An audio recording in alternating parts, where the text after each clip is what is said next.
ఒక్కోసారి ఇలాంటి ప్రశాంతమైన వాతావరణంలో కూర్చొని ఆలోచిస్తే మనం ఏంటో మనకు అర్థమవుతూ ఉంటుంది. అసలు ఏం చేయాలనుకున్నాం, ఏం చేస్తున్నాం, ఇదంతా కూడా మైండ్లో తిరుగుతూ ఉంటుంది. బాగా చదువుకుని జాబ్ చేస్తాడు మా కొడుకు అని చెప్పేసి చదివించారు.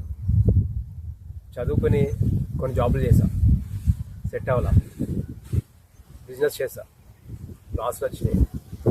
మా నాన్న ఏదైతే చేస్తున్నారో అదే వ్యవసాయంలోకి నేను కూడా వచ్చాను. ఫస్ట్ నుంచి కొంచెం కొంచెం ఒక ఐడియా ఉంది మా నాన్న చేసే వ్యవసాయం మీద. సో దాంట్లోకే నేను కూడా వచ్చి ఒక 3 years పైన అయిపోతుంది. అంటే నా సొంతగా నేను కూడా పండించడం స్టార్ట్ చేస్తాను. సో మనకి ఏ జాబ్లో అన్నా ఏ బిజినెస్లో అన్నా టెన్షన్ కామన్ ఉంటాయి. అలానే వ్యవసాయంలో కూడా చాలా టెన్షన్స్ ఉంటాయి. టెన్షన్స్ లేవని మాత్రం చెప్పను నేను.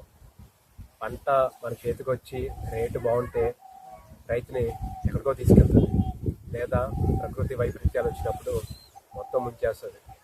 ప్రతి దాంట్లోనూ టెన్షనే ఉంటుంది. కాకపోతే ఏంటంటే వ్యవసాయంలో కొంచెం ప్రశాంతంగా ఉంటుంది. ఇక్కడ మనమే ఓనర్స్, మనమే ఒక 100 మందికి మన ఉపాధిని కల్పిస్తున్నాం. అదొక ఆనందం కలిగిస్తుంది. మనం నమ్ముకుని ఎంతోమంది బ్రతుకుతూ ఉంటారు. సో ప్రస్తుతానికి అయితే నేనైతే రిగ్రెట్ అవ్వట్లేదు. వ్యవసాయంలోకి వచ్చి చాలా హ్యాపీగా ఉంది. చాలా ప్రశాంతత అయితే నాకు దొరుకుతుంది ఈ వ్యవసాయంలో. ఎవరైనా రావాలనుకుంటే రండి, కాకపోతే ముందుగా వ్యవసాయం గురించి తెలుసుకుని రండి. ఊరికనే వీడియోస్ చూసి అది చూసి వ్యవసాయంలో దిగొద్దు.